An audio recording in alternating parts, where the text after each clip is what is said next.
उन तमाम पत्थरों को अपने पास रख लीजिए जिसे लोग आप पर फेंकते हैं और उन पत्थरों का प्रयोग एक मजबूत स्मारक बनाने में करें। नमस्कार, जय हिंद साथियों।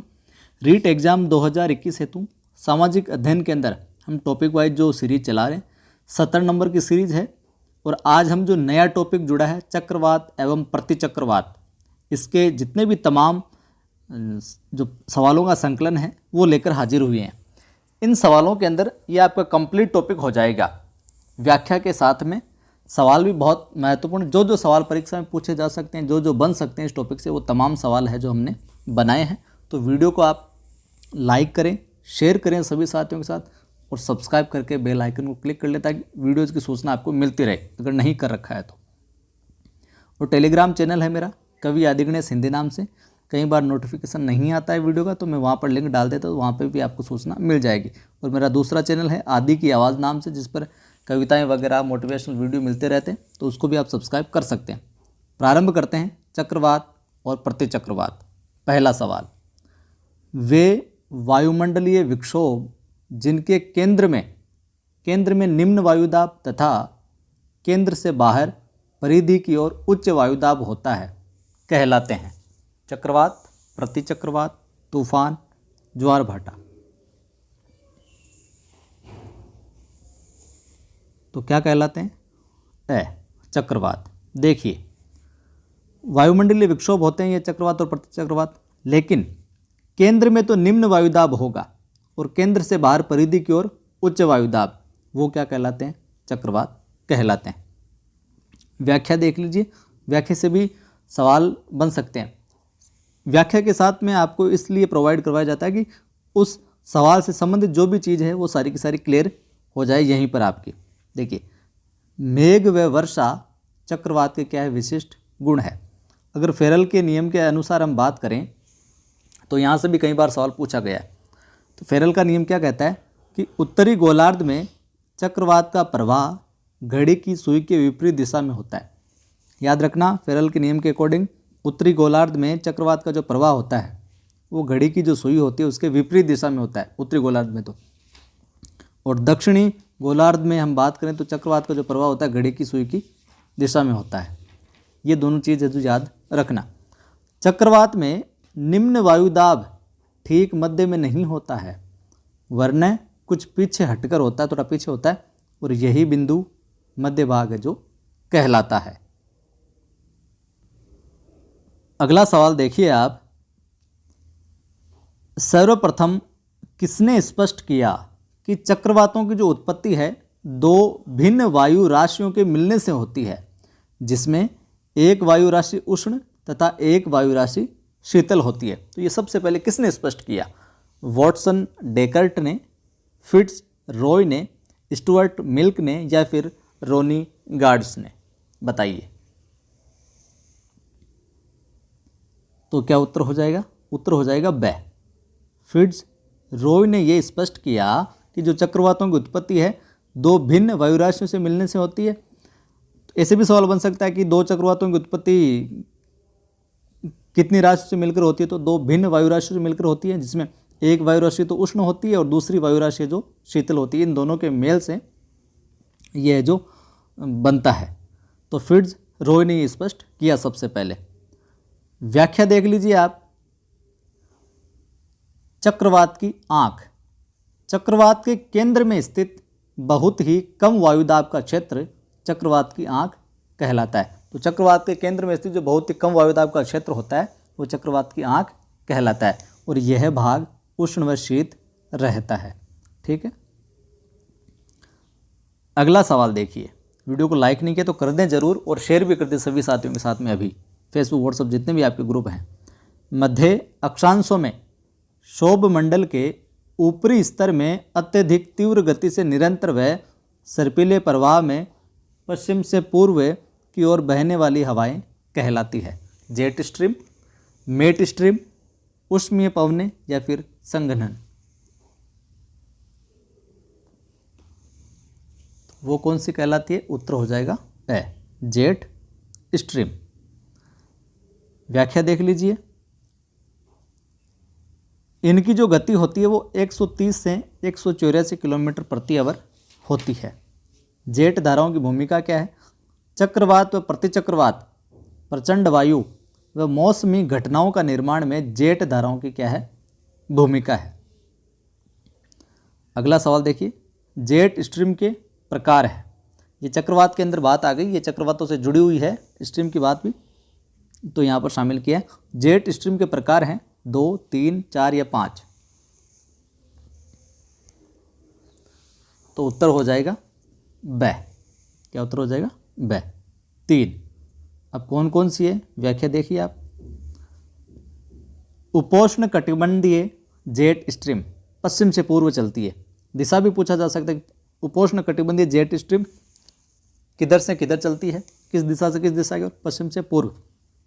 विस्तार की बात करें हम तो विषुवत रेखा के दोनों ओर 0 से 30 डिग्री अक्षांशों के मध्य, विषुवत रेखा के दोनों ओर, उत्तरी गोलार्ध में और दक्षिण गोलार्ध में 0 से 30 डिग्री अक्षांशों के मध्य में और 9 से 12 किलोमीटर ऊंचाई पर यह चलने वाली है।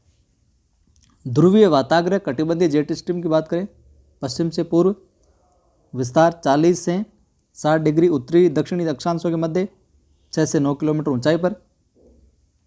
तीसरी जो है वह है पूर्वी उष्ण कटिबंधीय जेट स्ट्रीम, पूर्व से पश्चिम। यह मौसमी जेट स्ट्रीम है। यह केवल ग्रीष्मकालीन दक्षिण पश्चिमी मानसून के समय दक्षिण पूर्व एशिया, भारत व अफ्रीका में चलती है। कौन सी? पूर्व उष्ण कटिबंधीय जेट स्ट्रीम।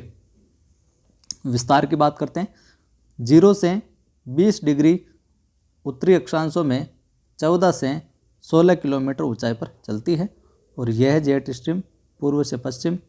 अन्य जेट जो स्ट्रीम है अलग दूसरी उनके विपरीत है, जो चलती है पूर्व से पश्चिम। बाकी की किधर से किधर चलती है? बाकी की पश्चिम से पूर्व चलती है। अगला अपना सवाल है, मुख्यतः चक्रवात के प्रकार हैं 3, 4, 5 या 2। तो उत्तर हो जाएगा द। मुख्यतः चक्रवात के 2 प्रकार हैं। पहला शीतोष्ण चक्रवात और दूसरा है जो उष्ण कटिबंधीय चक्रवात। अब व्याख्या देखिए आप, व्याख्या देख लीजिए। इसमें क्या है? पहला शीतोष्ण चक्रवात, प्रश्नों के साथ साथ में व्याख्या दी हुई है तो कुछ भी नहीं छोड़ा गया है। तो विस्तार की बात करते हैं। उष्ण उत्तरी व दक्षिणी गोलार्ध में 35 डिग्री से 65 डिग्री अक्षांशों के मध्य जो शीतोष्ण चक्रवात है उसका दायरा क्या है? उत्तरी और दक्षिणी गोलार्ध में 35 डिग्री से 65 डिग्री अक्षांशों के बीच में। उपनाम की बात करें, उपनाम कई बार पूछा गया है, पूछा जा सकता है शीतोष्ण चक्रवात के। तो यह चक्रवात शीतोष्ण कटिबंध अथवा मध्य अक्षांशों के मध्य होने के कारण मध्य अक्षांश चक्रवात भी कहलाता है। शीतोष्ण चक्रवात क्या कहलाता है? मध्य अक्षांश चक्रवात भी कहलाता है। इसकी हम डायरेक्शन की बात करें, दिशा की बात करें तो पश्चिम से पूर्व। गति की बात करें तो 25 से 65 किलोमीटर तक। प्रतीक चिन्ह की बात करें तो आगमन से पूर्व आकाश में श्वेत मेघ की लंबी किंतु पतली टुकड़ी है जो दिखाई देती है। उत्पत्ति की बात करें इसकी हम तो पछुआ पवनों के मार्ग में। ठीक है, अब बात करते हैं उष्ण कटिबंधीय चक्रवात की। पहले हमने बात की शीतोष्ण की, अब उष्ण की। तो पृथ्वी के धरातल पर आयन रेखाओं यानी कर्क व मकर रेखाओं के मध्य उत्पन्न होने वाली जो सभी वायुमंडलीय विक्षोभ है वहाँ तक विस्तार है। व्यास की बात करें 80 से 320 किलोमीटर ये व्यास है इसका, और गति की बात करें तो 32 से 200 किलोमीटर प्रति आवर इसकी स्पीड है। उत्पत्ति की बात करें ग्रीष्म ऋतु के अंत में महासागरीय तटों से होता है इसकी उत्पत्ति। ग्रीष्म ऋतु के अंत में महासागरीय तटों से इसकी उत्पत्ति होती है किसकी? उष्ण कटिबंधीय चक्रवात की। और सबसे छोटा चक्रवात कौन सा है? टोर्नेडो। ठीक है, प्रभाव की बात कर लेते हैं तो प्रारंभ में तेज झंझा व वर्षा तथा तापक्रम में विभिन्नता नहीं मिलती है। आगे देखिए आप, ध्यान रखना आपको कि उष्ण कटिबंधीय चक्रवातों का जो प्रधान जो उत्पत्ति क्षेत्र है वो विषुवत रेखा के न्यून वायुदाब के क्षेत्र से यहाँ से होता है। इसमें कौन कौन से आ जाते हैं? कैरिबियन सागर व मैक्सिको की खाड़ी, प्रधान उत्पत्ति क्षेत्र के अंदर कैरिबियन सागर व मैक्सिको की खाड़ी, हिंद महासागर में मेलागासी द्वीप का पूर्व क्षेत्र और भारत में बंगाल की खाड़ी का क्षेत्र। आगे देख लेते हैं अगला सवाल। उष्णकटिबंधीय चक्रवातों की गति अधिक होती है। उष्णकटिबंधीय चक्रवातों की गति अधिक होती है सागरीय क्षेत्रों पर, स्थलीय भाग पर, दोनों की जगह, या ये शांत होते हैं।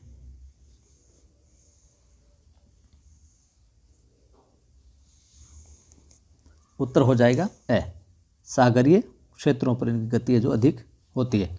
और इन चक्रवातों का मौसम विनाशकारी होता है, इनसे सभी भागों में वर्षा है जो होती है, उष्णकटिबंधीय चक्रवातों से। अगला सवाल देखिए। उष्णकटिबंधीय चक्रवातों की दिशा होती है सामान्यतः पूर्व से पश्चिम की ओर, 15 डिग्री से 30 डिग्री अक्षांशों पर दिशा ध्रुवों की ओर हो जाती है, ध्रुवों की तरफ होने के बाद आगे पुनः पश्चिम की ओर हो जाती है, या सभी कथन सत्य हैं। तो उत्तर क्या हो जाएगा? यहाँ पर जो सभी कथन है ये सत्य हैं। तो सभी चीज़ों को याद रखिएगा आप उष्णकटिबंध से रिलेटेड। अगला है शीतोष्ण चक्रवात से संबंधित सत्य कथन है कि यह स्थल व सागर दोनों पर पाए जाते हैं। कौन से? शीतोष्ण चक्रवात। इनकी समदाब रेखाएं वी आकार की होती है, इनका वायु वेग तीव्र नहीं होता है तथा वायु प्रवणता हल्की होती है। सभी कथन सत्य हैं। तो यहाँ पर भी सारे के सारे कथन है जो सत्य हैं, शीतोष्ण चक्रवात से जुड़े हुए। ठीक है। अन्य प्रमुख विशेषताएं, अन्य प्रमुख विशेषताओं को भी आप देख लीजिए, एक बार नोट कर लीजिएगा कि यह हजारों वर्ग किलोमीटर में फैले होते हैं और यह प्राय पश्चिम से पूर्व में चलते हैं। कि निम्न में से शीतोष्ण कटिबंध चक्रवात की विशेषता नहीं है, शीतोष्ण चक्रवात की विशेषता नहीं है, तो वहाँ पर ये दे दे और एक कोई दूसरी दे दे, तो आपको ये सारी विशेषताएं याद होनी जरूरी है। तो ये हजारों वर्ग किलोमीटर फैले होते हैं, ये प्राय पश्चिम से पूर्व में चलते हैं। इनसे वर्षा धीमी होती है, कभी कभी तीव्र बौछारें हो जाती है। इनमें ताप भिन्नता देखने को मिलती है, प्राय 2 वाताग्र बनते हैं इसमें। यह शीत ऋतु में अधिक उत्पन्न होते हैं। चक्रवात के केंद्र में ऐसा स्थान नहीं होता जहाँ पवन वर्षा बिल्कुल रुक जाए। अगला सवाल देखिए। उष्ण कटिबंधीय चक्रवातों की विशेषता है यह प्राय जल में उत्पन्न होते हैं। इसकी समदाब रेखाएं गोलाकार होती है। इनमें वायुदाब तीव्र होता है तथा वेग जो तीव्रता है वो 120 किलोमीटर प्रति आवर माफ़ कीजिएगा से अधिक होती है। यह सभी कथन सत्य हैं। तो यहाँ पर सारी चीज़ें हैं जो सत्य है, ये सारी की सारी चीज़ें हैं जो उष्ण कटिबंधीय चक्रवातों की विशेषताओं में शामिल हैं। और विशेषताएं देख लेते हैं उष्ण कटिबंध की, तो उनमें देख लीजिए आप, इनका विस्तार कम होता है, इनका विस्तार है जो कम होता है, जबकि वहाँ पर शीतोष्ण केंद्र ज़्यादा होता है। ये प्राय पूर्व से पश्चिम में चलते हैं। वर्षा कम समय तक होती है परंतु तेज व मूसलाधार गति से होती है। यहाँ ताप भिन्नता नहीं मिलती है, उसमें ताप भिन्नता मिलती है। यह प्राय वाताग्र अनुपस्थित रहता है, वहाँ पर 2 वाताग्र। यह ग्रीष्म ऋतु में अधिक उत्पन्न होते हैं, वो शीत ऋतु में। तो एक की विशेषता याद कर लोगे तो लगभग उसके विपरीत मिलेगी आपको। इन चक्रवातों के केंद्र को नेत्र कहते हैं, केंद्र को आई, जहाँ वायु शांत होती है वर्षा रुक जाती है। आगे देखते हैं। 10वां सवाल है चक्रवात प्रति चक्रवात से जुड़ा हुआ। उष्ण कटिबंधीय चक्रवात टाइफून से संबंधित सत्य कथन है। जो उष्ण कटिबंधीय चक्रवात है टाइफून, उससे रिलेटेड सत्य कथन कौन सा है? इनकी उत्पत्ति, इनकी मतलब टाइफून जो चक्रवात है उष्ण कटिबंधीय, उसकी इनकी उत्पत्ति चीन क्षेत्र के फिलीपीन द्वीप समूह से होती है। ये पश्चिम की ओर से प्रवाहित होकर चीन के तट पर पहुंचते हैं। ये जून से अक्टूबर तक चलते हैं। यह सभी कथन सत्य हैं। उत्तर हो जाएगा द, सभी कथन है जो सत्य हैं। तो साथियों, हमारा प्रयास है प्रश्नों का स्तर देख के आपको लग गया होगा। हमारा प्रयास है कि आपको बेहतर से बेहतर चीज़ें उपलब्ध करवाई जाए। आप भी प्रयास करें अपने इस परिवार को, अपने इस चैनल को और बेहतरीन बनाने का, और ज़्यादा लोगों को शेयर करके जोड़ करें। अगला सवाल है कि उष्ण कटिबंधीय चक्रवात हरिकेन, ये कौन सा है? हरिकेन। पहले किसकी बात की थी? टाइफून की। तो उष्ण कटिबंधीय चक्रवात हरिकेन के संबंध में सत्य कथन छांटना है। ये अगस्त से अक्टूबर तक मेक्सिको की खाड़ी व कैरिबियन सागर से उत्पन्न होते हैं। कौन से? हरिकेन। इनकी प्रवाह दिशा पूर्व से पश्चिम होती है। इनका जो व्यास है 160 से 690 मीटर तक होता है। यह सभी कथन सत्य हैं। तो बता देते हैं आपको यहाँ पर ये सभी की सभी बातें हैं जो सत्य है हरिकेन उष्णकटिबंधीय चक्रवात से जुड़ी हुई। अगला सवाल देखिए, चक्रवात टोर्नेडो से संबंधित सही कथन है। तो बता दूं मैं आपको, सभी कथन सही है, यहाँ पर देख लीजिए आप, टोर्नेडो से जुड़े हुए। यह आर्द्र व शुष्क ऋतुओं के मध्य के काल में उत्पन्न होते हैं, पहली बात। दूसरी, ऐसे चक्रवात उत्तरी अमेरिका के मिसिसिपी नदी बेसिन, अफ्रीका के गिनी तट तथा मालागासी द्वीप के निकट उत्पन्न होते हैं। कौन से? टोर्नेडो टाइप के। ये अधिक विनाशकारी होते हैं।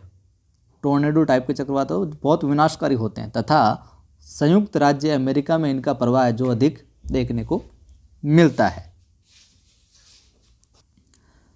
टोर्नेडो की आप और विशेषताएं देख लीजिए कि व्यास की बात करें, इस चक्रवात 400 मीटर तक होता है। गति की बात करें तो 15 से 160 किलोमीटर प्रति ओवर तक मिलती है।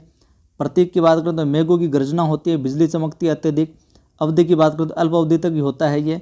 आकृति की बात करें, कीपनुमा होता है ये जो है टोर्नेडो कीपनुमा होता है। इनका जो पतला भाग है वो धरातल के समीप होता है। इनका चौड़ा भाग है जो धरातल से ऊपर होता है।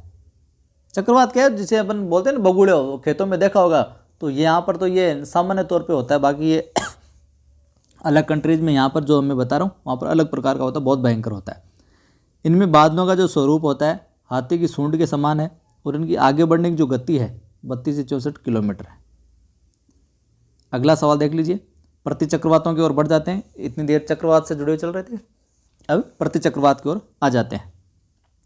वृत्ताकार समभार रेखाओं से घिरा वायु का ऐसा क्रम जिसके केंद्र में उच्च वायुदाब रहता है, केंद्र में तो, तथा यह वायु भार बाहर की ओर कम होता जाता है तथा हवाएं केंद्र से परिधि की ओर चलती है, कहलाता है चक्रवात, प्रतिचक्रवात, वायुदाब और संघनन।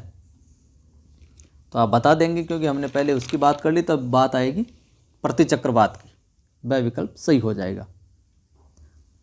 दूसरा सवाल देखिए, निम्न में से प्रतिचक्रवात की विशेषताएं है।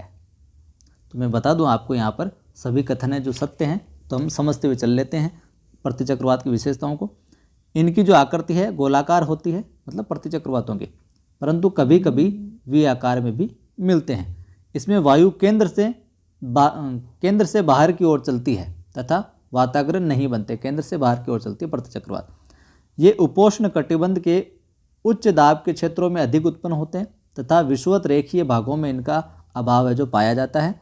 मध्य अक्षांशों में चक्रवातों की समाप्ति के पश्चात प्रतिचक्रवातों की उत्पत्ति होती है। चक्रवातों की समाप्ति के बाद में प्रतिचक्रवातों की उत्पत्ति होती है। साथियों, थोड़ा सा आपको ऐसा या बोरिंग सा लग सकता है, लेकिन ये सवाल है जो इसी तरीके से पूछे जाएंगे और ये बहुत काम के भी हैं। नया टॉपिक जुड़ा तो सवाल कुछ भी बन सकता है। प्रतिचक्रवातों में मौसम रहता है, साफ रहता है, कभी साफ कभी खराब रहता है, या खराब रहता है, या इनमें से कोई नहीं। तो किस प्रकार का मौसम रहता है? उत्तर हो जाएगा ए, साफ रहता है। व्याख्या में देख लीजिए, इस वक्त वायु मंद गति से चलती है प्रतिचक्रवातों के टाइम में, और इस समय उत्तरी गोलार्ध में हवाएं घड़ी की सुई के अनुकूल तथा दक्षिणी गोलार्ध में घड़ी की सुई के विपरीत है जो चलती है इस टाइम में। अगला देखिए, 15वां सवाल है, प्रतिचक्रवातों का विस्तार है 950 किलोमीटर तक, 500 किलोमीटर तक, 800 या फिर 1000।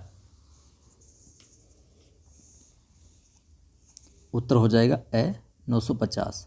व्याख्या में देखिए, इनमें वायुदाब प्रवणता निम्न होती है। किनमें? प्रतिचक्रवातों में वायुदाब प्रवणता निम्न होती है। इनके आगमन पर सूर्य व चंद्रमा के चारों ओर प्रभामंडल नहीं बनते हैं। इनका मार्ग व दिशा अनिश्चित होती है या अनिश्चित रहती है।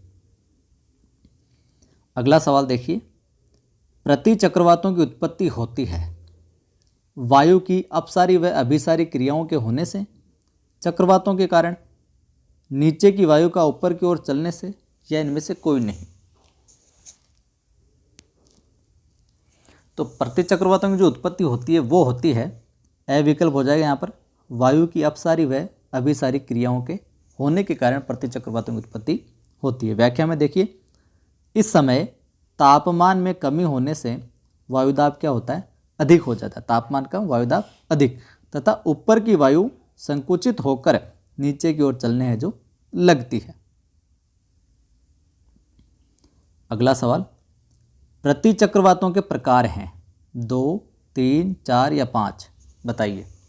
उत्तर हो जाएगा ब, 3 है प्रतिचक्रवातों के प्रकार, शीतल प्रतिचक्रवात, उष्ण और अवरोधी प्रतिचक्रवात। आगे देखिए, शीतल प्रतिचक्रवात की विशेषताएं हैं। इसकी उत्पत्ति आर्कटिक महासागर से होती है। इसमें स्थायी व अस्थायी दोनों प्रतिचक्रवात होते हैं। इनमें स्थायी चक्रवातों की उत्पत्ति सूर्य ताप के कारण होने से इन्हें तापीय चक्रवात कहते हैं। यह सभी कथन सत्य हैं।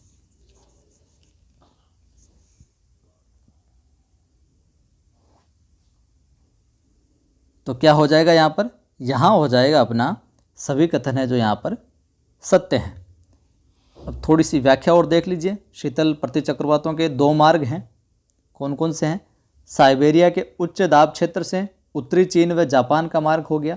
दूसरा है कनाडा व अमेरिका के उत्तर से होकर जाने वाला मार्ग हो गया। आखिरी सवाल देख लेते हैं, चक्रवात और प्रतिचक्रवातों से जुड़ा हुआ। वीडियो को लाइक शेयर नहीं किया आपने अभी तक तो कर दें, और पहली बार देख रहे हो सब्सक्राइब जरूर कर लेना, और घंटे के निशान को भी क्लिक कर लेना ताकि वीडियो का नोटिफिकेशन मिलता रहे। 19वां और आखिरी सवाल है, उष्ण प्रतिचक्रवात से संबंधित विशेषताएं हैं। तो यहाँ पर सभी कथन सत्य है, मैं बता दूं, समझते हुए देख लेते हैं सभी विकल्पों को। तो यह उपोष्ण कटिबंध में उत्पन्न होकर, उष्ण जो प्रतिचक्रवात है वो उपोष्ण कटिबंध में उत्पन्न होकर मध्य अक्षांशों तक चले जाते हैं। हवाओं के अपसरण से उत्पन्न होने के कारण इन्हें गतिज या यांत्रिक प्रतिचक्रवात भी कहते हैं। तो पूछ लिया जाए, निम्न में से गतिज या यांत्रिक प्रतिचक्रवात किन्हें कहते हैं, तो वो हो जाएंगे उष्ण प्रतिचक्रवात। इनका ये दूसरा नाम है, तो ये चीज़ भी आप ध्यान में रखिएगा। और ये आकार में काफ़ी बड़े होते हैं, कौन से? उष्ण प्रतिचक्रवात। इनकी चाल है जो धीमी होती है। व्याख्या देख लीजिए आप, अन्य जो विशेषताएं हैं इनकी, उनमें देखिए, इनमें मौसम साफ रहता है। यह मुख्यतः दक्षिणी पूर्वी अमेरिका और पश्चिमी यूरोप को प्रभावित है जो करते हैं। अवरोधी प्रतिचक्रवात, तीसरा जो प्रकार बताया अवरोधी प्रतिचक्रवात। उत्पत्ति की बात करें तो क्षोभ मंडल में वायु प्रवाह की स्वतंत्रता में अवरोध उत्पन्न होने से होते हैं।